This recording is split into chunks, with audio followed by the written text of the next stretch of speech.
Hunting El Mencho, the end of Mexico's darkest hour and a new beginning. Mexico, February 22, 2026. Tapalpa, Jalisco. On the streets, the tranquility of the magical town depicted in tourist brochures was gone. This place, long known for its rugged terrain and hidden mansions, became the epicenter of human violence in the early hours of that morning. At that moment, the Mexican Ministry of Defense launched a covert mission codenamed Operation Jalisco 2026. There was only one target: the man who had long lurked in the shadows, manipulating a colossal criminal empire. Nemesio Ozeguera Cervantes alias El Mencho. The scale of this operation was unprecedented in Mexico's security history over the last decade. Under the cover of night, elite special forces surrounded the target's safe house. But they weren't facing a band of disorganized thugs. They faced the most elite guard of the Jalisco New Generation Cartel CJNG. These guards were not only paramilitarily trained, but many were also ex-professional military personnel. A firefight erupted instantly. The sheer brutality of the scene exceeded most people's imagination. The criminals deployed heavy weapons capable of downing aircraft, including RPG-7S and 50 caliber sniper rifles. This level of firepower exchange instantly turned the peaceful mountain town into a war zone. According to details later disclosed by officials, the battle dragged on for an extended period. The Mexican military dispatched elite army units to spearhead the assault, while the Air Force and National Guard provided comprehensive aerial support from above. Although the military had used various means to pinpoint El Mencho's exact location prior to the raid, advancing into the core area of the safe house proved exceptionally difficult. Improvised armored vehicles, known as Monstruos, ramped wildly through the narrow streets, attempting to halt the government forces' advance. In the final casualty count, one member of the National Guard tragically fell in the line of duty, and 3 soldiers were severely wounded. On the cartel side, 7 members, including El Mencho himself, were killed in the clash. 2 individuals were arrested at the scene. In subsequent mop-up operations, another 25 associated individuals were apprehended. The underlying reason for the success of this operation wasn't just the bravery of the Mexican Special Forces, but a profound collaboration between US and Mexican intelligence networks. The newly formed US Interagency Counter-Cartel Task Force provided critical signals intelligence. This largely neutralized the intelligence barrier created by Mencho's locally established coercive solidarity network. This network had previously allowed Mencho to remain as elusive as a ghost in the region, because in every local corner there might have been his informants. But under the coverage of cutting-edge reconnaissance technology, this once untouchable second-generation commander of the drug war ultimately couldn't escape. That arrogant, untouchable man is dead. In the noise-cancelling headsets of the helicopters after the battle, there were perhaps only heavy, rapid breaths. El Mencho was shot multiple times during the fierce firefight, and his injuries were critically severe. The Mexican military initially planned to use a helicopter to rapidly transport him to Mexico City, hoping to keep him alive so he could face justice in court, and to extract from him more secrets about the operation of the entire criminal empire. However, reality is often more brutal than fiction. This kingpin, who once made all of Mexico, and even the entire North American region, shudder, stopped breathing during the flight to the capital. He died thousands of feet in the air, ending his criminal career steeped in blood and violence. When the helicopter landed in Mexico City, a rigorous set of forensic procedures awaited him. To ensure absolute certainty, officials did not immediately release the news. Instead, they repeatedly verified his identity through biometric records and DNA samples. Only when the results confirmed that this was indeed the target with a multi-million-dollar bounty did the Mexican Ministry of Defense formally announce El Mencho's death. For Mexican society, this news was akin to a massive earthquake. Not since the capture and extradition of El Chapo gun in years ago had Mexico experienced such a monumental shock to its power structures. El Mencho's fall signaled that the command center of the CJNG had suffered a devastating physical blow. The two suspects arrested at the scene were later identified as high-ranking coordinators within the organization. They controlled many core lateral connections within the syndicate.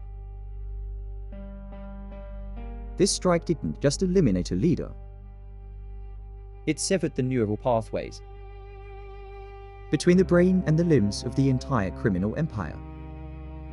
Once the news broke, the Mexican government swiftly raised the national alert level, because everyone knew that the fall of such a behemoth would inevitably trigger a wave of frenzied retaliation.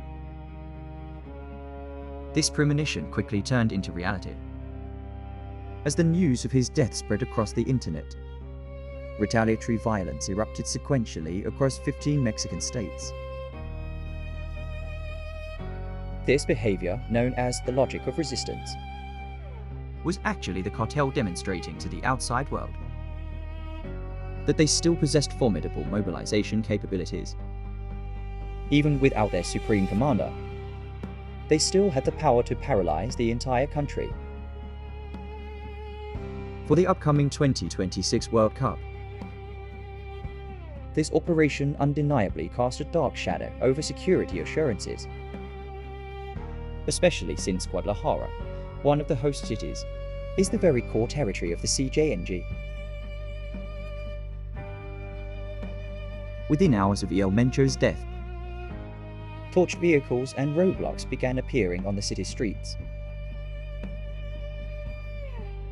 Although the government achieved a massive tactical victory in terms of smoothing over the ensuing security ripples, the Sheinbaum administration faced an extremely severe test. From fruit picker to war machine, an evolution. If we dial the clock back to 1966, El Mencho's starting point in life and violence, these two concepts seem to have little connection. He was born in Michoac, N, in a place called Aguililla.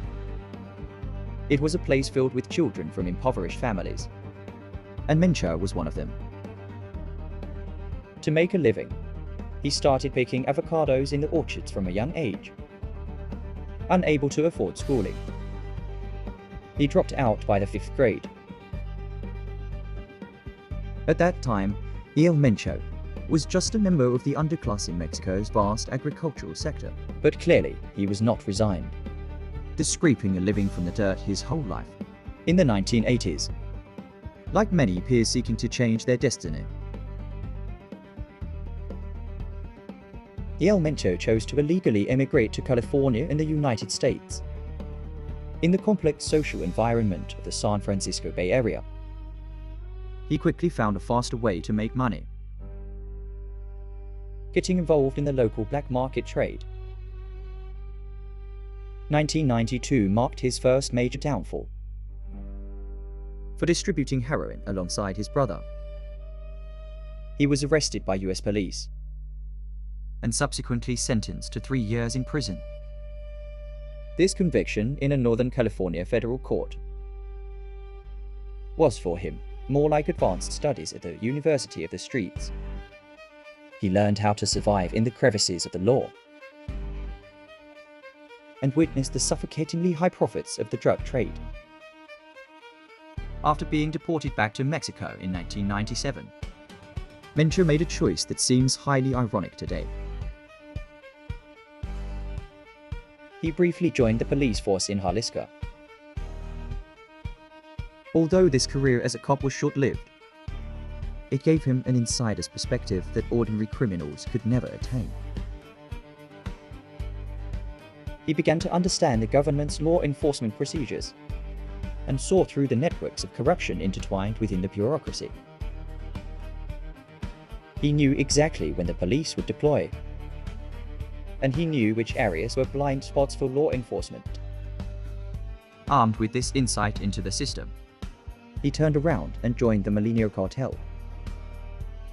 At that time, this cartel was merely a branch of the powerful Sinaloa cartel. The true turning point occurred in 2010, with the killing of top boss Ignacio Coronel. A severe internal split occurred within the Monstruos cartel. Mencho displayed his cold-blooded and decisive nature.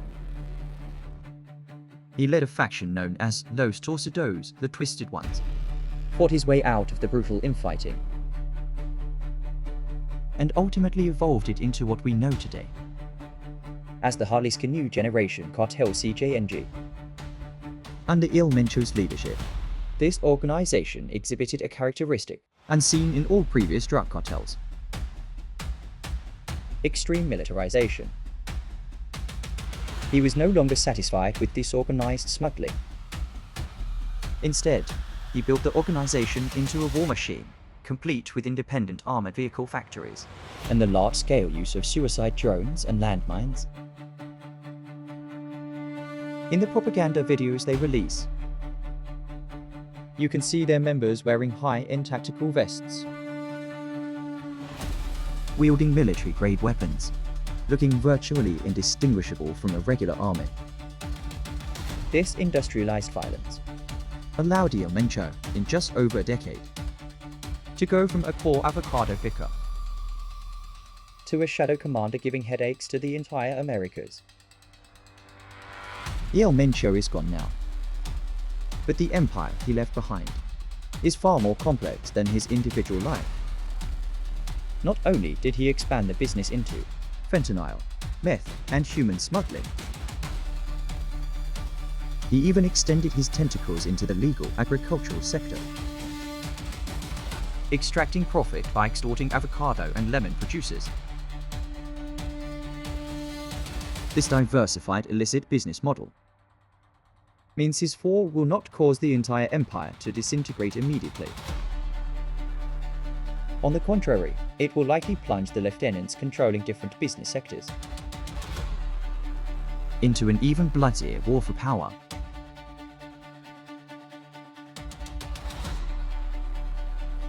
The spreading shadow of industrialized violence, the most terrifying aspect of the empire Mencho built, was its indiscriminate challenge to state power. Throughout Mexican history, many criminal organizations actually prefer to reach an unspoken understanding with the government. As long as lines weren't crossed, everyone stayed out of each other's way. But Mencho didn't play that game. He seemed very keen on publicly humiliating the government's authority. In 2015, his organization in Jalisco State actually used rocket-propelled grenades to directly shoot down a military helicopter. This action shocked the world at the time and completely changed the Mexican government's stance towards him. In 2020, Mencho orchestrated a jaw-dropping ambush in the heart of Mexico City, the very center of political power. His hitman launched a massive attack on the incumbent police chief. By deploying heavy weaponry in such a location, Mencho sent a clear message to everyone. On his turf, the power to interpret the law does not rest with the government. This extreme provocation of power was also a highly effective marketing tactic. It attracted large numbers of underclass youth and military veterans to join. For those struggling in poverty, young people unable to see a future, this seemingly invincible force possessed a fatal attraction. El Mencho also acutely caught on to shifts in the drug market. When profits from traditional drug smuggling began to thin, he decisively pivoted to synthetic chemical drugs. Fentanyl, a substance both immensely potent and easy to transport, became his new gold mine.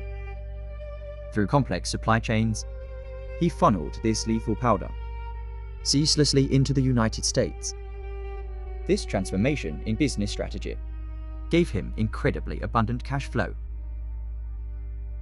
allowing him to further upgrade his military arsenal. In his factories, ordinary trucks were retrofitted into armored vehicles capable of withstanding heavy machine gun fire. These behemoths, dubbed Monstruos by the locals, became his trump card in turf wars. The consequences of this industrialized violence were agonizingly severe. In the regions under his control, normal social order was practically obliterated. Farmers during the harvest season didn't just have to worry about the weather, they had to worry about tax collectors wielding automatic rifles. If you didn't pay up, the avocados you painstakingly grew would be left to rot on the trees. This deep control over the grassroots economy allowed Mencho's organization to essentially usurp local government functions, forming a grotesque symbiotic relationship. And after that raid in February 2026, this long-maintained balance of terror was shattered. Without the suppression of El Mencho's iron will, the regional commanders who once answered to him are now looking at the weapons in their hands, calculating whether they have a shot at becoming the next El Mencho. This underlying uncertainty is precisely what the Mexican public fears most right now. Because history proves that the death of an old king is often accompanied by a chaotic brawl among new contenders. Currently, regarding the situation post-Mencho, although officials are desperately trying to project calm, public anxiety is already spreading. We've already seen retaliatory arson and blockades across multiple states. These actions are less about avenging El Mencho and more a show of force by various factions before redrawing territorial lines.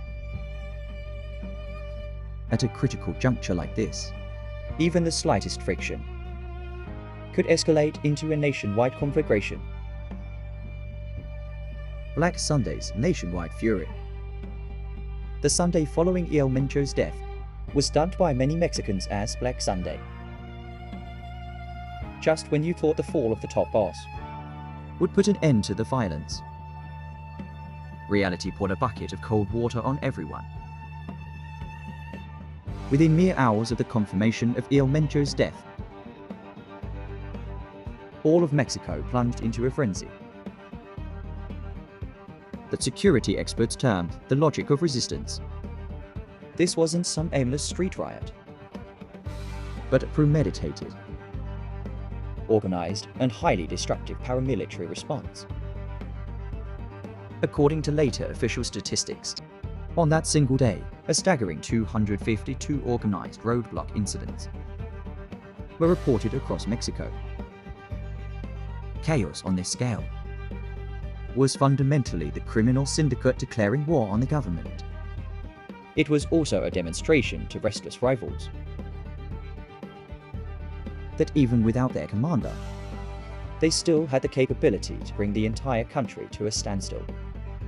If we focus on the eye of the storm, Jalisco State,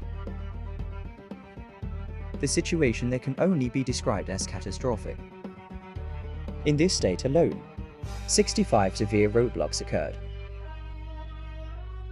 The state capital, Guadalajara, a city usually steeped in an artistic atmosphere, was completely paralyzed that afternoon. Criminals hijacked numerous buses, private cars, and even fully loaded cargo trucks, blocking major thoroughfares and setting them ablaze. This tactic of torching vehicles to create barricades had a very clear purpose: to cut off reinforcement routes for government troops and police, while simultaneously buying time for corps members to evacuate. Because Guadalajara is also one of the CO host cities for the 2026 World Cup, this scenario, unfolding in broad daylight, of violent organizations completely taking over the streets, instantly pushed international anxiety over tournament security to its peak. In neighboring Guanajuato state, the tentacles of violence reached even deeper. There, 55 arson attacks occurred in a single day. The targets weren't just government vehicles, but also 18 banks and 69 ubiquitous convenience stores. Imagine being an ordinary citizen, just wanting to pop over to the local shop for a bottle of water, only to find it drenched in gasoline by masked gunmen. This indiscriminate targeting of civilian infrastructure massively drained the government's law enforcement resources. In Michoacán, the situation was equally dire. As El Mencho's birthplace and a core interest zone for the cartel, there erupted an even larger scale, violent blockade. The government was forced to initiate the so-called Michoacán Plan, mobilizing massive numbers of Army and National Guard troops to conduct high-intensity armed patrols, attempting to retake control of the streets. What made the outside world most nervous, however, were the border cities. In cities like Reynosa in Tamaulipas state, airports and key arteries leading to the border were temporarily seized by criminal organizations. The US Embassy in Mexico swiftly issued an emergency alert, demanding all US citizens in the region shelter in place, absolutely forbidding them from going outside at this time. This tension quickly spread to the civil aviation sector. Multiple airlines, including Air Canada, United Airlines, American Airlines, and domestic Mexican carriers, announced the suspension of flights to Jalisco state that afternoon. Those tourists who were vacationing on the beaches of Puerto Vallarta, who had been enjoying the sunshine, now only had to look up to see billowing thick smoke rising in the distance. The impact of this on Mexico's pillar tourism industry was nothing short of apocalyptic.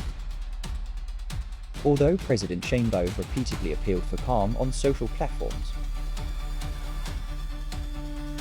emphasizing that the government was in a state of absolute coordination, faced with the burning scrap metal on the streets, these reassurances felt somewhat feeble.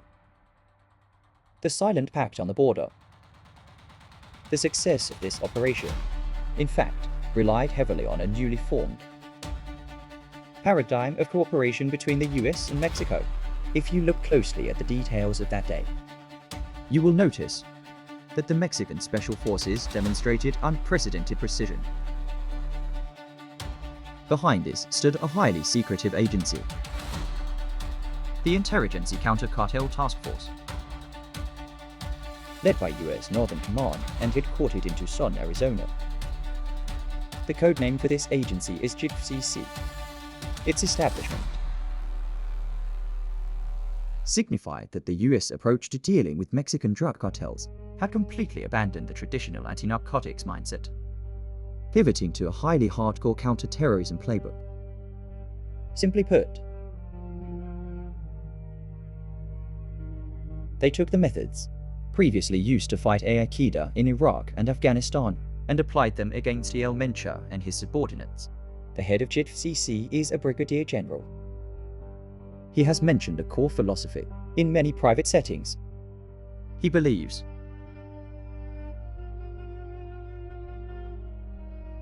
that while there are only a few hundred top bosses in these cartels, the massive operational network behind them is supported by what could be called independent contractors, involving potentially over 200,000 people. This means you can't just stare at the ringleader. You have to conduct structural analysis across the entire supply and command chains. In this decapitation strike against El Mencho, the US provided not only real-time signals intelligence support, but also utilized big data analysis to help Mexican special forces draw an incredibly detailed map of the defensive perimeter. This map was so detailed it included the shift schedules of every security post around the El Mencho, and even the physical layouts of his hidden bunkers. This depth of intelligence embedding actually sparked some controversy within Mexico. For the Sheinbaum administration, this felt more like a reluctant compromise between sovereign dignity and practical security needs. As everyone knows, since the Trump administration took office, they have consistently used the fentanyl issue to threaten Mexico, frequently mentioning imposing tariffs on Mexican goods, or even directly deploying the US military for cross-border intervention. Under this pressure, the Sheinbaum administration chose a clever way to leverage external power. They accepted US technical and intelligence support, but when making public announcements, they deliberately downplayed the US role, describing it as supplementary information within the framework of bilateral cooperation. This silent pact allowed both sides to get what they wanted. The White House could claim this as a major victory in the fight against fentanyl, while Mexico, maintaining a facade of sovereignty, eliminated its most troublesome internal enemy. White House spokesperson Caroline Leavitt emphasized afterward that El Mencho was the top target for funneling fentanyl into the US, and this operation perfectly aligned with the strategy of designating cartels as foreign terrorist organizations. The network mapping capabilities displayed by JITF-CC in this operation were staggering. Not only could they pinpoint El Mencho's location, but they could also track the entire supply chain of fentanyl precursor chemicals, and even trace how the money was laundered through complex financial systems. This comprehensive, overwhelming strike turned El Mencho, who once thought himself invincible hiding in the deep mountains and old forests, into a transparent target. The success of this cooperation model means that from now on, criminal bosses inside Mexico don't just have to guard against Mexican military manhunts. They also have to face intelligence scrutiny from beyond the atmosphere. The Iron Fist Defense Survival Law.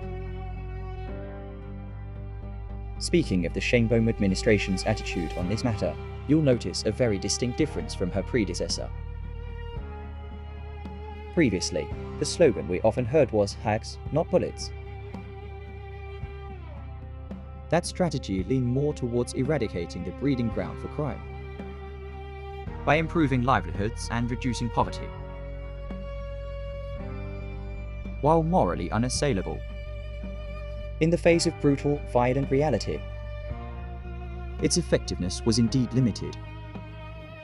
After taking office, Sheinbaum, along with her Secretary of Security Harfuch, jointly introduced a more aggressive plan. Internally, this plan was jokingly referred to as the Harfuch Pillars. Its core essentially meant replacing the lighter with a scalpel. No longer pursuing massive, aimless sweeps, but emphasizing intelligence-based, precision strikes. The first pillar of this survival law is addressing root causes. The government is still running social assistance programs, but the focus now is on precisely severing the cartel's recruitment pathways for impoverished families and youth. They use big data to identify those communities most vulnerable to absorption by the cartels, and then pour in targeted educational and employment resources.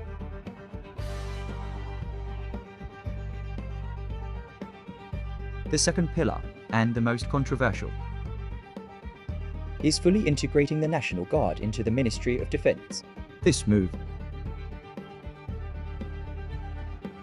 essentially transformed an armed force that originally had a policing nature entirely into a paramilitary force. It drastically improved command efficiency and professional standards. The previous situations of passing the buck and mutual distrust between the police and the military have seen significant improvement under the new command structure. The third pillar is intelligence-led operations. The Sheinbaum administration built a high-end platform called the National Intelligence System, and specifically established an Undersecretariat for Intelligence Investigation. The goal of this system is to shift Mexico's law enforcement agencies from reactive to predictive. Meaning, I don't wait for your arsonists to deploy before putting out the fire. Instead, during your planning phase, I detect anomalies through reconnaissance platforms. The downfall of El Mencho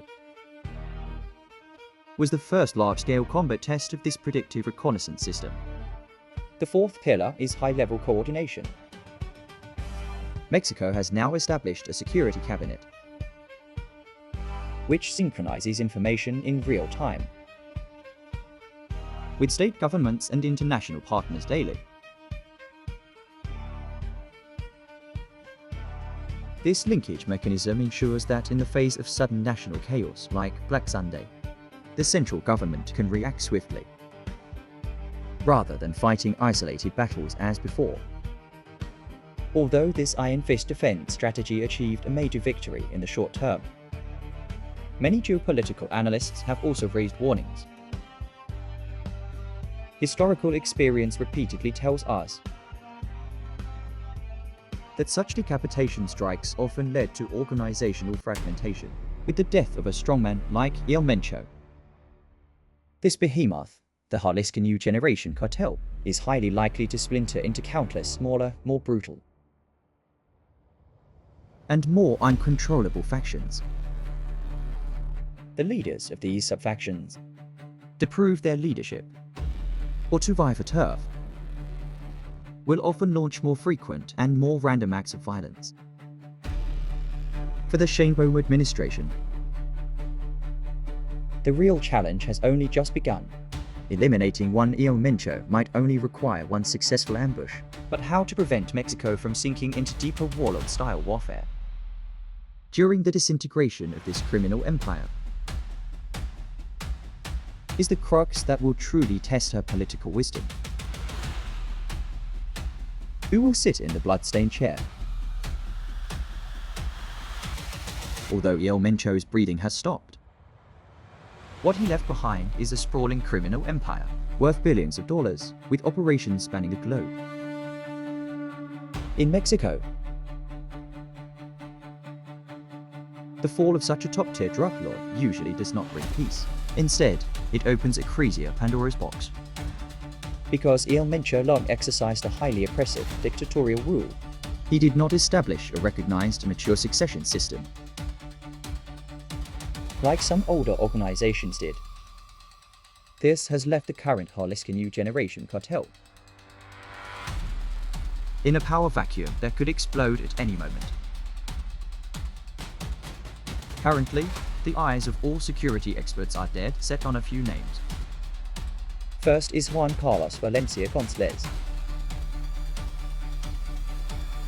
His alias on the street is El Pel N. He is El Mencho's stepson, and is considered the de facto number 2 within the organization. Pel N's advantages are very clear. He is intimately familiar with the organization's logistics and military structure, having spent a long time by El Mencho's side. But his so-called legitimacy via bloodline has always been a weak point. Those regional bosses, armed and controlling their own territories, may not be willing to bow down to a stepson without the old king's blood. This brings up another extremely dangerous figure, Gonzalo Mendoza Gate N, alias Il Sapio the Toad. This guy is no pushover. He has been in charge of Puerto Vallarta, a core profit zone within the criminal syndicate. He is widely recognized as the leader with the most tactical capability. If Perlin is the steward maintaining the estate, then Il Sapio is the fierce general expanding the territory. His rise would likely mean the organization becomes even more radical, because he would need to use more violence and expansion to prove his legitimacy.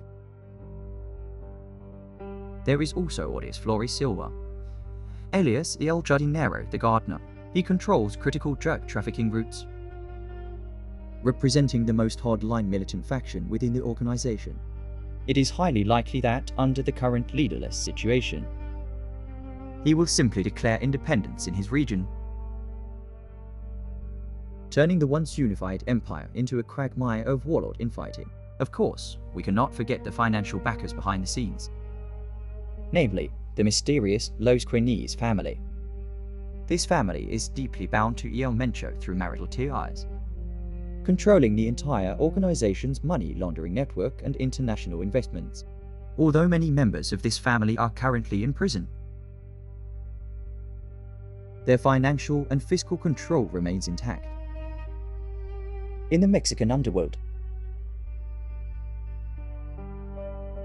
while guns can conquer territory, without money, you certainly can't hold onto it. Anyone seeking to sit in the top seat, if they fail to secure the support of this financial family, their position will not be secure. This complex internal maneuvering has meant that El Mencho's death, rather than clarifying the situation, has acted like cold water dropped into boiling oil. The security game in the shadow of a grand event.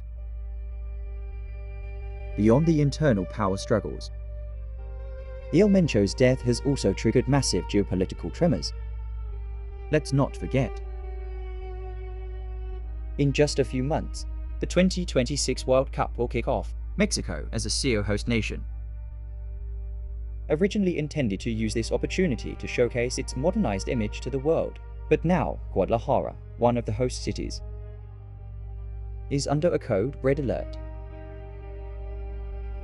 for the sponsors and the fans preparing to travel from around the globe. Nothing induces more anxiety than the sight of burning cars and gunfire on the streets. The Sheinbaum administration now faces an extremely awkward dilemma. If you intensify the military crackdown, the chilling militarist atmosphere during the World Cup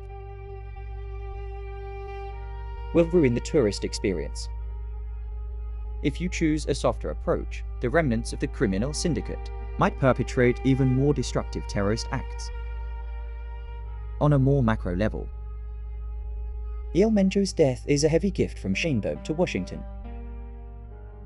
Since taking office, the Trump administration has consistently used the fentanyl issue as a bargaining chip in trade negotiations, frequently wielding the threat of tariffs.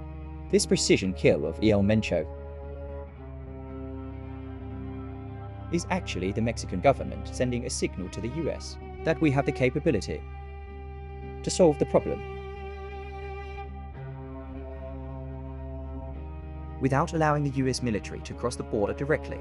This tightrope walk between sovereignty and pressure, while earning some political dividends in the short term, has also made Mexico's security policy increasingly dependent on US intelligence support. This dependency is a double-edged sword. Should the US ever adjust its strategy, Mexico's entire security architecture could face collapse. Regarding the fentanyl issue, although the kingpin El Mencho has been physically eliminated, the resilience of the entire supply chain is actually beyond what many imagine. Security experts widely believe that the disappearance of top leaders can indeed cause temporary chaos in the chain of command. However, those small laboratories scattered across the country and the mid-level managers have already formed a highly automated operational model. As long as the demand exists, and as long as those chemical precursors can be shipped into ports,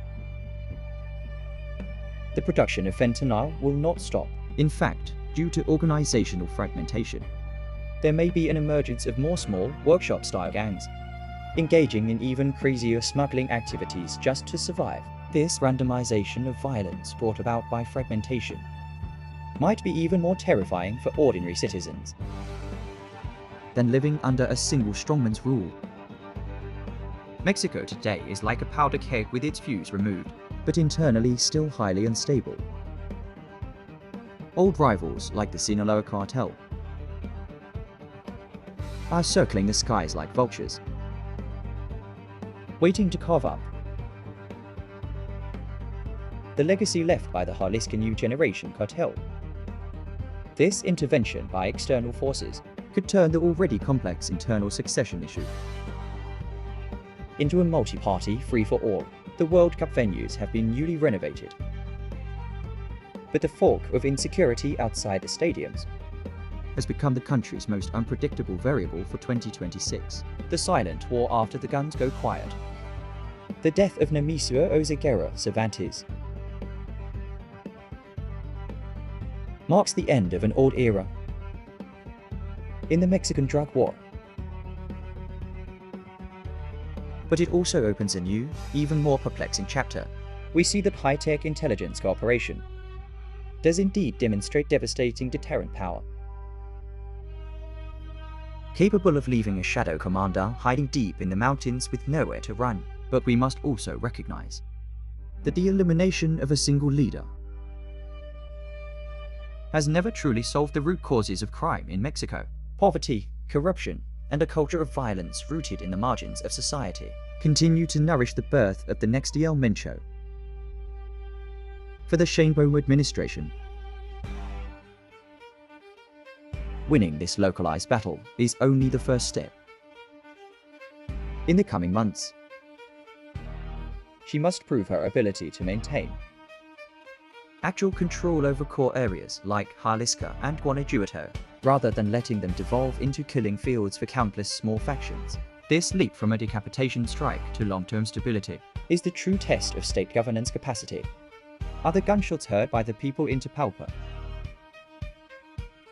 a signal of peace, or the prelude to even more violent upheaval? This depends on whether the government can seize the initiative amidst the chaos of power restructuring. That once arrogant avocado picker has become just a serial number on a coroner's report, and the militarist empire he single-handedly built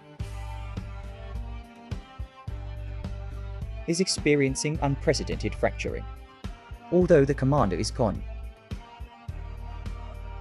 the criminal virus named New Generation still courses through the veins of this country.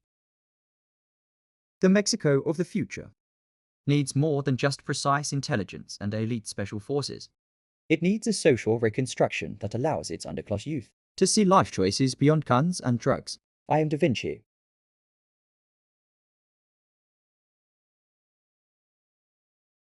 If you also wish to build your mental order in this entropy-increasing world, welcome to join the Da Vinci Matrix.